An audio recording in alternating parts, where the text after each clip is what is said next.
우리가 영상 예배를 드리면서 또 본당에서 소수가 또 예배를 드릴지라도 이 마스크를 착용하며 또 예배드리고 또 대화도 주로 이제 하지 않다 보니까 예배하는 가운데 먼저 늘 인사를 했는데 그 인사가 이제 오랫동안 하지를 못했어요.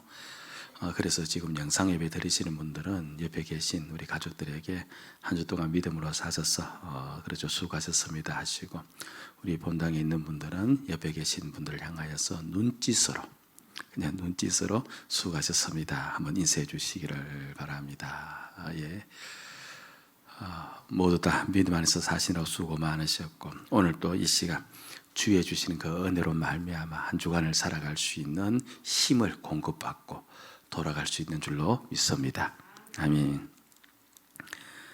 암 투병을 하고 계신 이어령 전 문화부 장관이 인터뷰를 하면서 이렇게 말을 했죠. 사람은 늙고 늙으면 병들고 병들면 죽는다. 뭐 대단한 말은 아니에요. 그런데 직접 암을 가지고 살아가는 그에게 이 진리는 깊이 깨달아진 진리일 겁니다. 사람은 반드시 죽음을 향해 달려갈 수밖에 없다는 것이지요. 세상에서 죽음은 슬픔이요, 절망이요, 끝인데, 근데 성경에서는 놀라운 말씀을 하고 있습니다. 죽음이 축복이라는 거예요. 세상 사람들은 전혀 이해할 수 없는, 오직 믿는 자만이 알 수 있는 그와 같은 말씀을 하고 있는 겁니다. 아니 왜 그런가? 요한계시록 14장 13절을 보니까 주 안에서 죽는 자가 복이 있다. 그냥 주 안에 있는 자가 복이 있다고 말하지 않고, 주 안에서 사는 자가 복이 있다고 말하지 않고, 어떤 자가 죽는 자가 복이 있다, 그렇게 이야기를 한 거죠.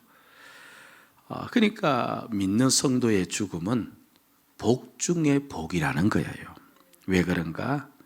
바로 그 죽음이 왔을 때 우리는 주님이 부활하신 것처럼 우리 또한 부활하여 영원한 하나님의 나라, 주의 나라에 들어가는 영생 구원을 얻기 때문에 그렇다는 겁니다. 저와 여러분들에게 지금 이 고린도전서 15장 부활장을 하는 가운데 부활의 소망, 부활의 기쁨이 들어올 수 있기를 주의 이름으로 축복을 드립니다.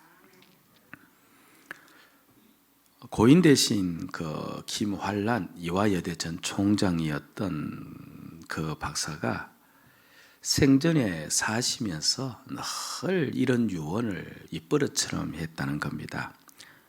내가 죽으면 장례식 대신에 생명의 길로 환송하는 환송 예배를 드려주기 바란다. 물론 그분에 대한 평가가 좀 엇갈리기는 하지만, 그러나 여하튼 그분은 늘 생전에 내 죽으면 장례식 치르지 말아라, 환송 예배, 환송식을 해다오. 그래서 실제로 그가 죽었을 때 이화여대 강당에서 모든 동문들이 전부 다 모여서 환송 음악회를 열었답니다. 그리고 그때 핸델의 메시아를 연주를 했대요. 그러니까 김환란 박사의 그 마음속에 있는 소망, 가장 큰 축복은 내가 주의 나라에 부활해서 들어간다, 그것이 믿어졌기 때문에 그렇게 이야기했지 않겠습니까? 이 세상에서 가장 큰 축복은 부활의 축복이에요.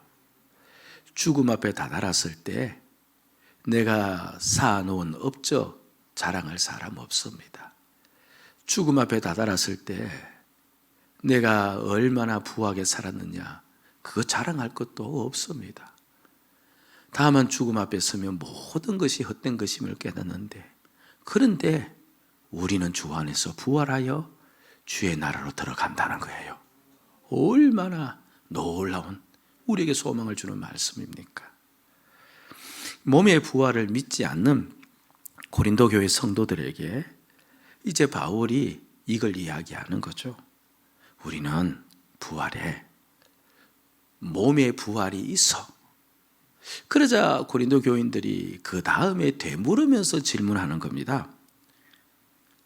아니 그럼 부활을 하는데, 몸에서 부활하는데 한번 생각해 보십시오. 어떻게 시체 한 줌 흙에서 몸이 만들어질 수가 있어요? 그리고 그렇게 몸으로 부활한다면 그럼 그때 그 몸은 어떤 몸입니까? 이와 같이 질문을 하는 겁니다. 여기 15장 35절에 나오는데요, 한번 우리가 눈으로 보시면 누가 묻기를 죽은 자들이 시체가 어떻게 다시 살아나며 어떠한 몸으로 오느냐 하리니. 그래서 바울이 이제 대답을 해 주는 겁니다. 먼저 한 줌 흙이 되었는데 그 한 줌 흙이 어떻게 시체가 다시 몸이 될 수 있느냐는 이 물음. 어때요? 여러분들 궁금하지 않습니까? 뭐 당연한 걸 왜 그렇게 행여나 마음속에 그래 그거 참 어떻게 그렇지 참 궁금하다라고 그런 생각이 내 마음에 든다면은 그분은 속으로 자신을 평가할 때 이렇게 평가하셔야 돼요. 나는 참 바보구나. 왜 그런 거 하니까 그렇게 묻는 그들에게 고린도전서 15장 36절을 보니까요, 그들을 향해서 묻는 그들을 향해서 어떤 자래요? 어리석은 자, 이 바보 같은 자야. 물음 자체가 바보 같다는 겁니다. 어리석다는 거예요. 왜 그런가? 아니 시체 한 줌 흙에서 사람 몸으로 부활하는 거 그거 너무나 당연하다. 그 지극히 정상적이다. 그거 이상할 것 하나도 없다. 그걸 궁금해 한다는 게 이상하다. 이렇게 나옵니다. 우리는 그게 참 궁금한데 바울은 그게 궁금할 게 하나도 없다는 거, 지극히 정상이라는 거예요. 그러면서 바울이 왜 이게 당연하냐 하면서 이제 두 가지 이유를 드는데, 첫째는 자연의 이치를 보면 자연스럽게 부활하는 것을 알 수 있다는 겁니다. 무슨 말이냐니까 미라를 한번 보라는 거예요. 아까 참 어리석은 자여 내가 뿌리는 씨가 죽지 않으면 살아나지 못하겠고 그렇게 하듯이 미라를 봐라. 밀알에서 밀이 자라는데 어떻게 밀이 그 밀알에서 삭을 돋고 땅을 뚫고 나올 수가 있느냐? 만약 그 안에 있는 밀알이 죽지 않고 썩지 않으면은 밀알이 나올 수가 있냐 없냐?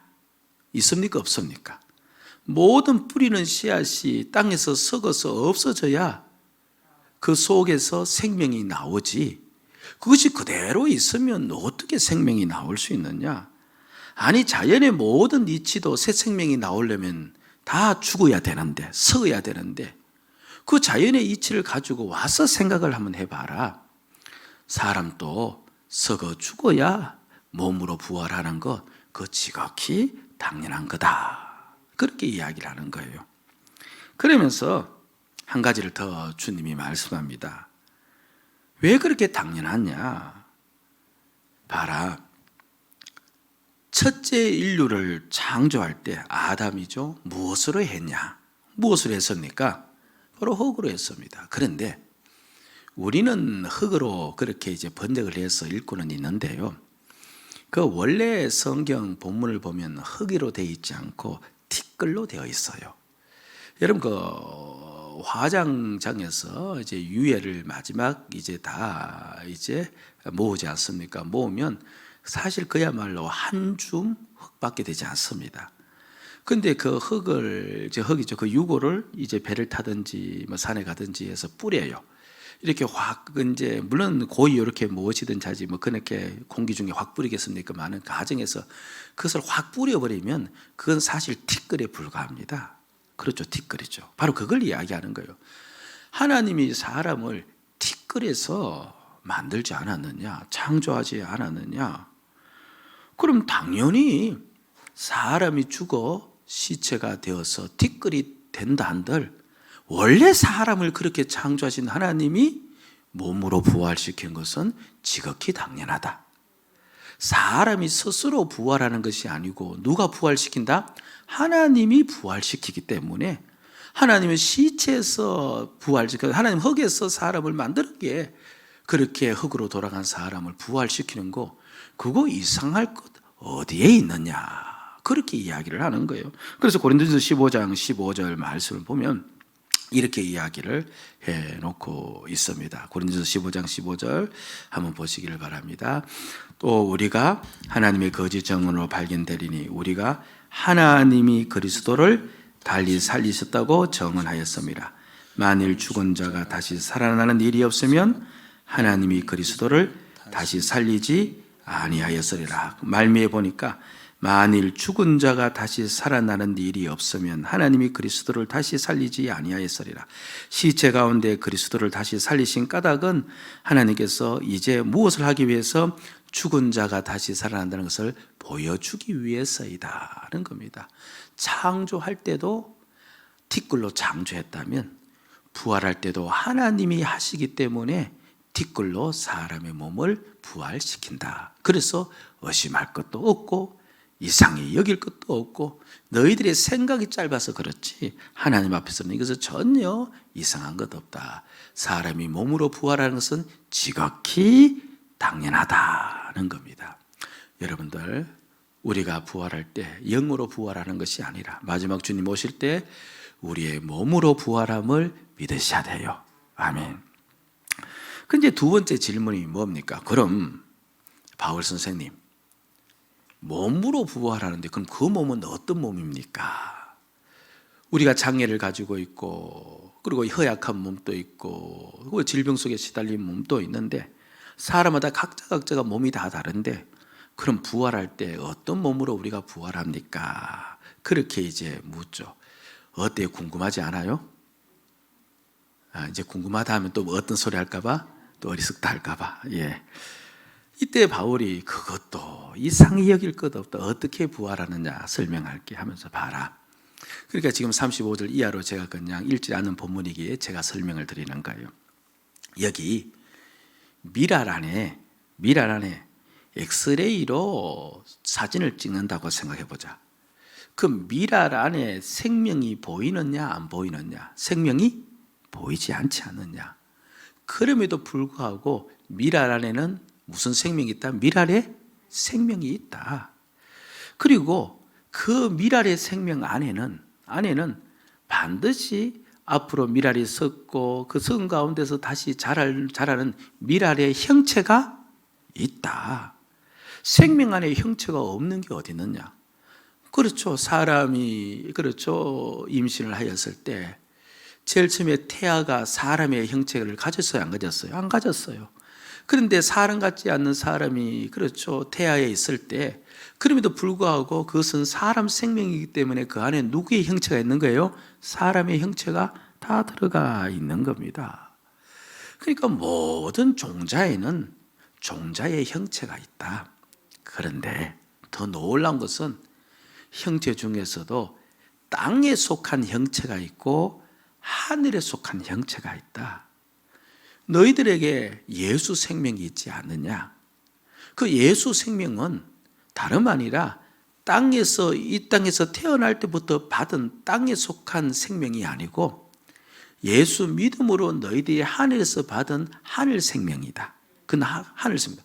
그러니까 하늘 생명을 너희들이 가졌는데 예수 생명을 가졌는데 그럼 마땅히 예수 생명 안에 무엇이 있다? 하늘의 형체가 있다. 근데 예수 생명이니까 누구의 형체가 있다? 예수의 형체가 있다. 그래서 우리가 나중에 부활을 하는데 이제 거듭났어. 예수 생명을 가졌기 때문에 그래서 예수 생명, 예수의 형체로 우리가 부활을 한다. 그러니까 우리가 부활할 때 누구의 몸과 같아진다는 말이에요? 주님의 몸과 같아진다는 거예요. 주님의 부활의 몸이 영광스러운 몸이었듯이 우리도 부활했을 때 그 몸이 영광스러운 몸으로 바뀌어지는데 더 구체적으로 이야기하면 어떻냐 그렇게 이야기했을 때 자 여기 15장 48절 말씀 15장 고린도전서 15장 48절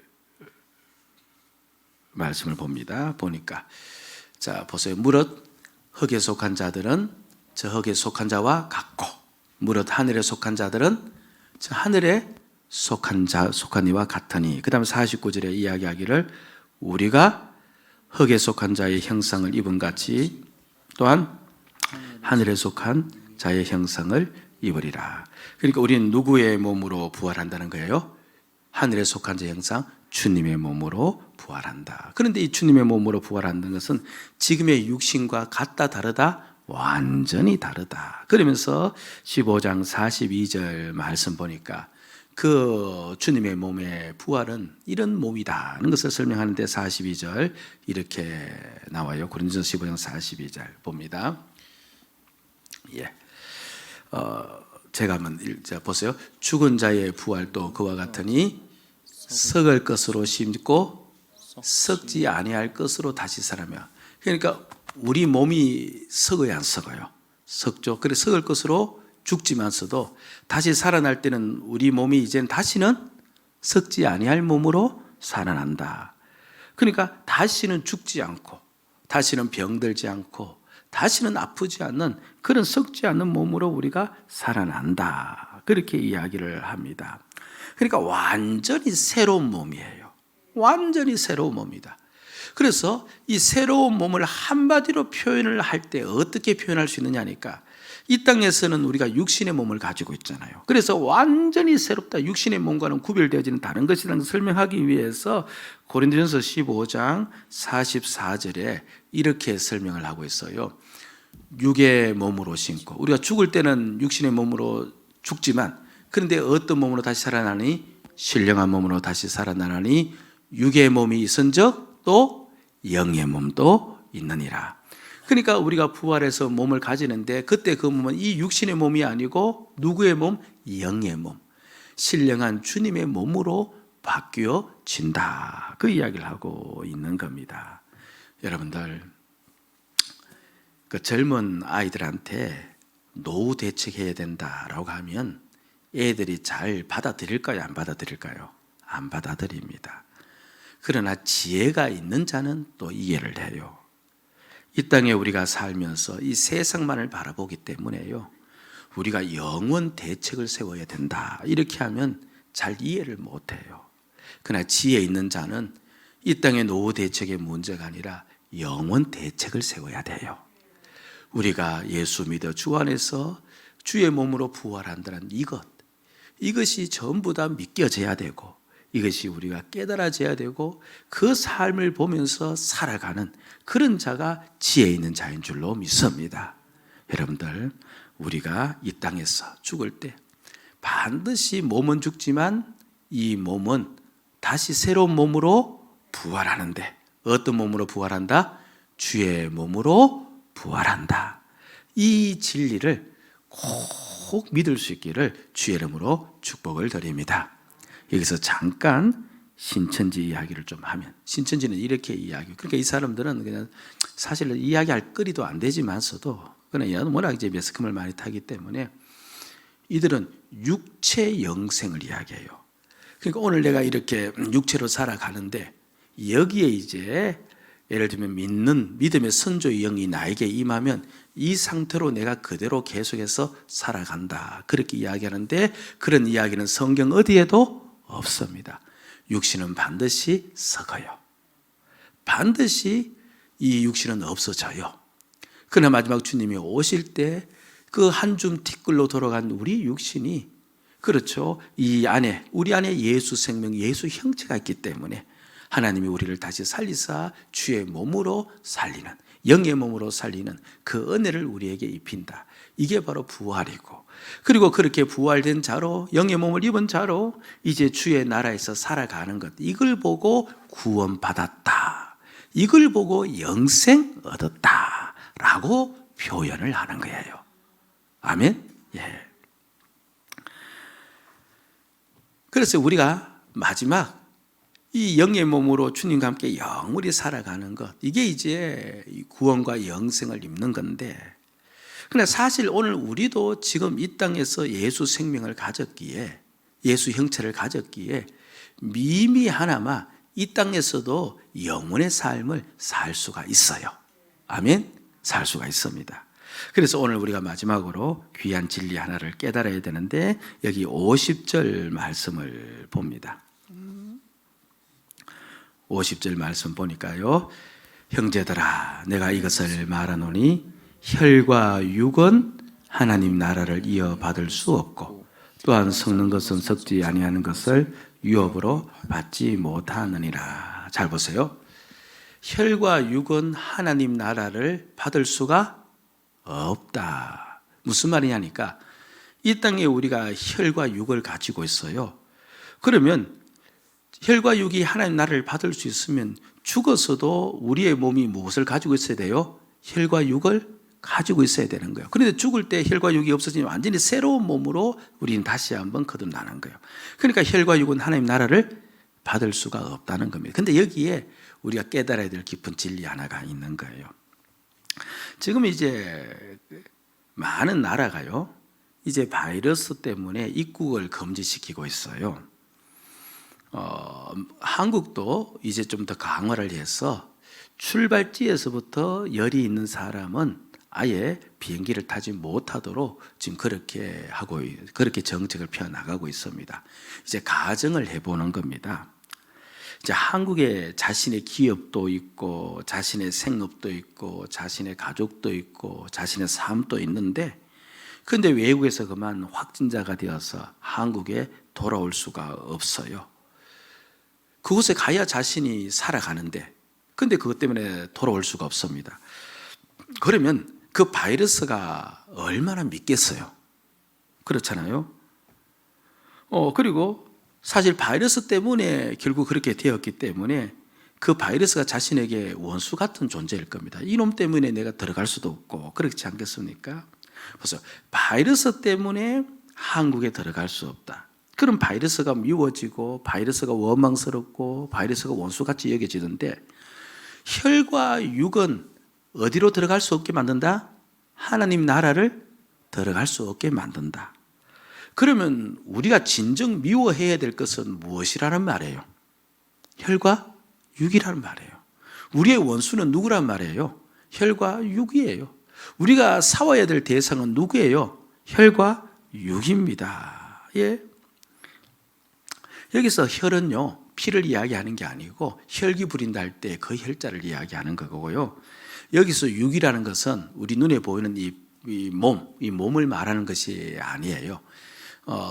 이제 성경은 헬라어로 쓰여졌잖아요. 신약은요. 신약은 이 몸이라는 단어를 쓸 때 우리는 몸이 그냥 몸이 한자밖에 없는데 이 헬라어에는 단어가 두 개가 있어요. 일반적으로 육신의 몸, 우리가 이 바디라고 할 때 육신의 몸을 쓸 때는 바사르라는 단어를 쓰고요. 그 다음에 그 사람이 이제 그렇죠, 자기 중심으로 산다, 육신대로 산다, 막 이렇게 표현할 때 그때 그 육은요, 보이는 육이 아니고 보이지 않는 육이기 때문에 사르코라는 단어를 써요. 그래서 여기에 50절에 육이라는 말은 사르코라는 말이에요. 그러니까 한마디로 혈과 육이라는 것은 그러니까 자기 욕심, 자기 중심으로 살아가는 것, 그냥 자기 붙잡고 살아가는 것, 그 자기 성이 강한 것, 깨뜨려지지 않는 자, 혈기 부리며 살아가는 것, 그게 바로 혈과 육이라, 그 이야기를 하고 있는 겁니다. 여러분 가만히 보세요. 그러니까 사람이 원수가 아니에요.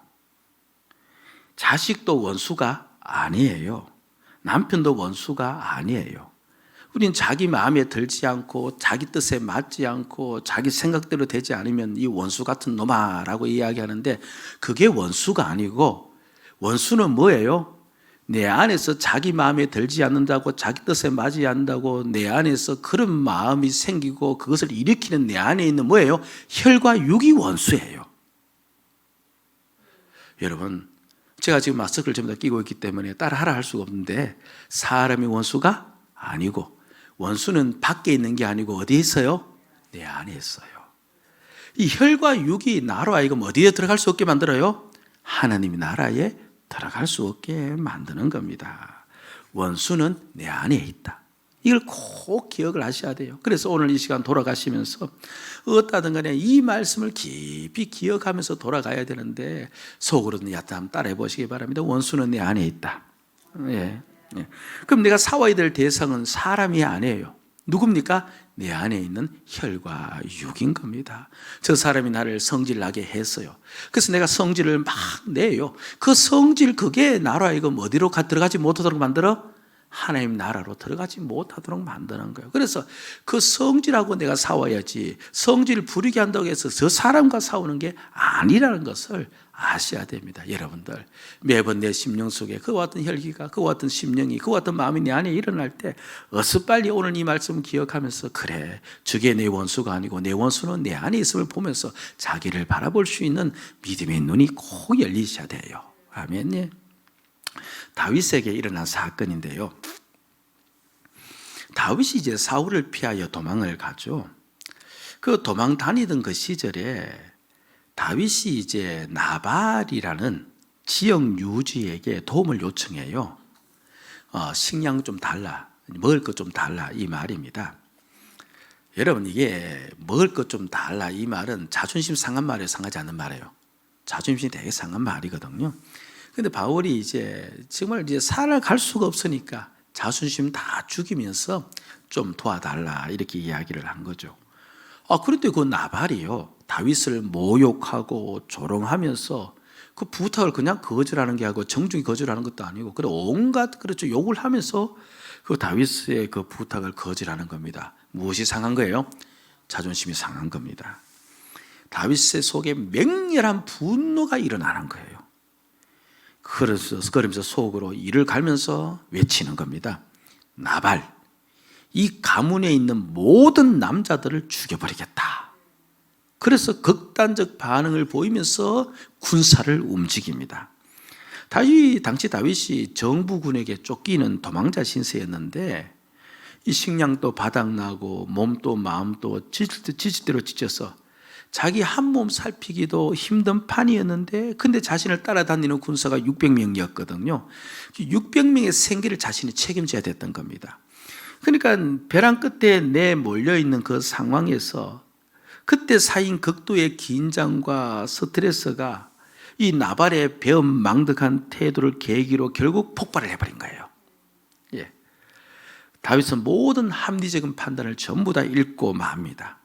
도망자 생활을 하면서도 그는 거룩했었고, 기름 부은 왕으로서의 정체성도 가지고 있었고, 그리고 자신을 죽이려는 사울조차도 믿음의 눈으로 바라보면서 사랑하려 했던 그 바울, 그 모든 믿음이 그 당시는 전부 다 사라져버려요.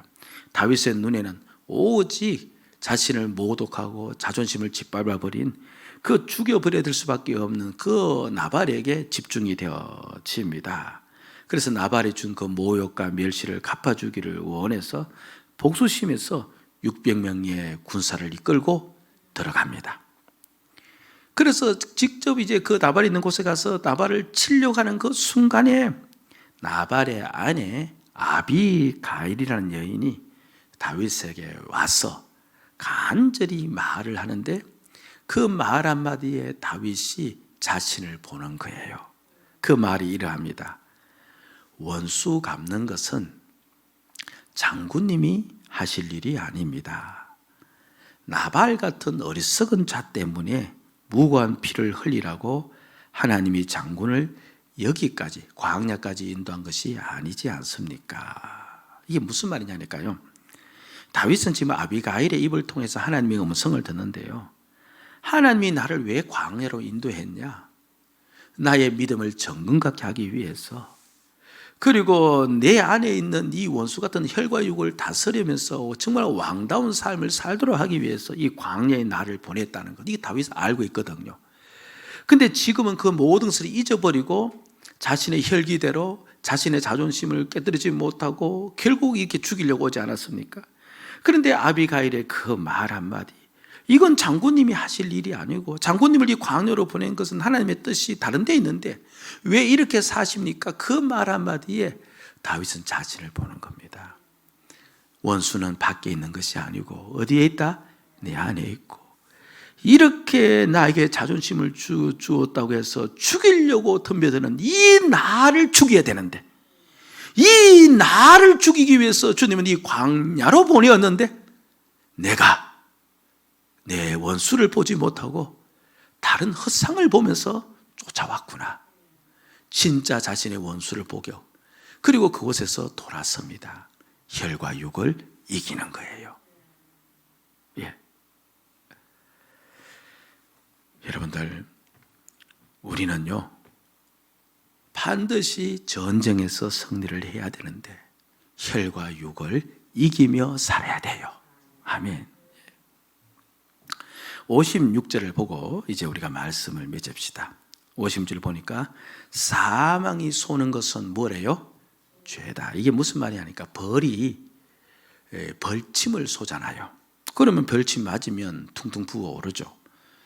이 사망이란 놈이 마귀의 또 다른 이름인데, 사망이란 놈이 자꾸만 벌침을 쏘듯이 사람을 쏘아요. 근데 무엇으로 쏘는 거 하니까 벌침으로 쏘는 것이 아니고 죄를 쏘는 겁니다. 사람을 하면 자꾸만 무엇 짓도록 만들어요? 죄를 짓도록 만드는 겁니다. 한마디로 그렇죠, 혈과 육으로 살도록 자꾸만 사망이 우리 안에서 역사를 하는 겁니다. 그래서 사망이 혈과 육으로 살면 우리가 결국 누구 안에 갇혀 사는 거예요? 사망 안에, 이 땅에서 죽음의 삶, 멸망의 삶을 사는 거거든요. 그런데 주님이 우리에게 오신 까닭은, 주님이 십자가에서 돌아가신 까닭은 우리로 하여금 어떻게 하기 위해서? 부활의 영광이 몸이 되어서 영원한 나라에 살도록 하기 위해서 오셨는데, 근데 사망은 자꾸만 우리로 하여금 죄를 짓도록 그렇게 만들어서 이 땅에 갇혀 살도록 만드는 겁니다. 그래서 57절에 이렇게 이야기를 해요. 57절 말씀 보니까 우리 주 예수 그리스도로 말미암아 우리에게 승리를 주시는, 무슨 말인가 하니까 우리가 마지막에 혈과 육이 그렇죠, 다 없어진 자로 마지막 부활의 몸으로 천국 갈 수 있는 까닭은 무엇 때문에, 누구 때문에?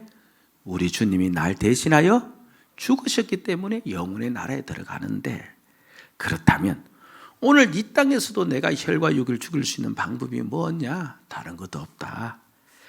주님이 날 대신해서 죽으심을 내가 오늘 보면서 오늘 내가 죽는 거다. 오늘 내가 죽는 거다.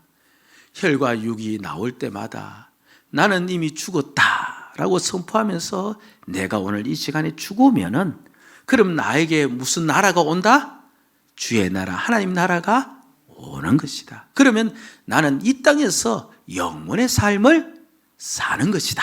그 이야기를 하고 있는 겁니다. 어거스틴이요, 이렇게 이야기를 했어요. 제가 죽게 하소서. 그래야 제가 살 수 있습니다. 여러분들, 세상 모든 사람들은 내가 살아야 됩니다 라고 이야기하는데 우리는 그게 아니에요.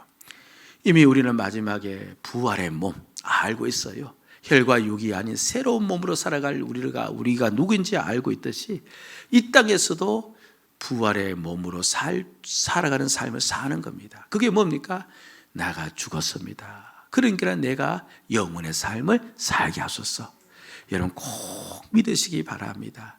날마다 주님의 십자가를 바라보며, 그리고 주님의 죽으심을 바라보며 내가 죽었음을 선포하는 그곳에 영원의 나라가 임합니다. 임해요. 왜 그렇습니까? 주님의 능력이 우리에게 오기 때문에 그렇다는 겁니다. 여러분, 우리가 죽어서는 부활의 몸으로, 영광스러운 몸으로 구원받을 자로 주님께 가는 것이고, 이 땅 살아서는 매일마다 죽음으로 부활 입은 자로서 영원의 삶을 사는 자임을 잊지 마시고, 우리의 전쟁은 누구와의 전쟁이다? 사람과의 전쟁이 아니다. 자녀와의 전쟁도 아니고, 가족과의 전쟁도 아니고, 날 괴롭힌 이웃과의 전쟁도 아니고, 누구와의 전쟁이다? 내 안에 있는 혈과 육의 전쟁이다. 이것이 나로 하여금 하나님 나라에 들어가지 못하게 막고 있다는 사실을 기억하면서 날마다 주님 앞에서 내가 죽었음을 바라고 선포하며 살아갈 때 바로 내 안에 영원의 나라가 이루어지는 부활의 삶을 살아갈 수 있다는 이 사실을 깨닫고, 저와 여러분들이 이번 한 주도 그 믿음으로 사시면서 승리하시고 다음 주에 만나 볼 수 있기를 주의 이름으로 축복을 드립니다. 아멘. 기도하십시다.